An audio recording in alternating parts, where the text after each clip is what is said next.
So now we're gonna cut the ends of our brace pieces to have both the angles. We start off with the 7/16 groove right here. What we wanna do is we wanna have the saw blade cut a 30-degree angle from here to here.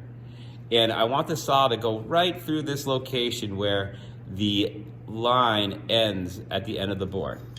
So I'm gonna put that into our miter box, and I'm gonna take my saw and then put it in the 30-degree groove here and the 30-degree groove here, and then move my piece of wood so it's right underneath the saw.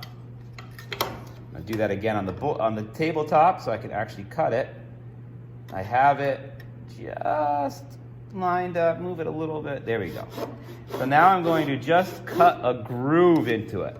Why just a groove? Because that thing's a real pain in the butt to use when you have a very, very extreme angle like this. So I have that groove cut into my piece. So now I'm just gonna take my saw and put the board on the tabletop.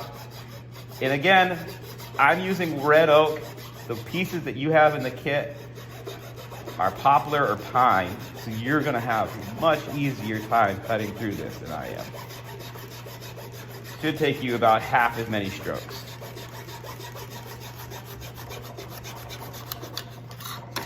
So there we go, we cut that piece off. That's our 30-degree cut, 7/16 of an inch worth of material was removed, and now we have 5/16 left here on this side. So how do I cut that 5/16 off? Well, I had it in the miter box like this before. Now I'm going to take it and I'm going to flip it this way and line up the 60-degree groove. So here's the 60, here's the other 60. I'm gonna put my saw in it, put my saw in the other 60, and I'm gonna move the piece until it's just the same location, that same point of where this line terminates at the end of the piece of wood. That's where I'm gonna line the saw up, perfectly right there.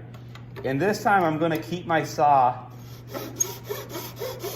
in the miter gauge the whole time, because these steeper angles are much easier to cut than the really shallow 30-degree ones. And there we go.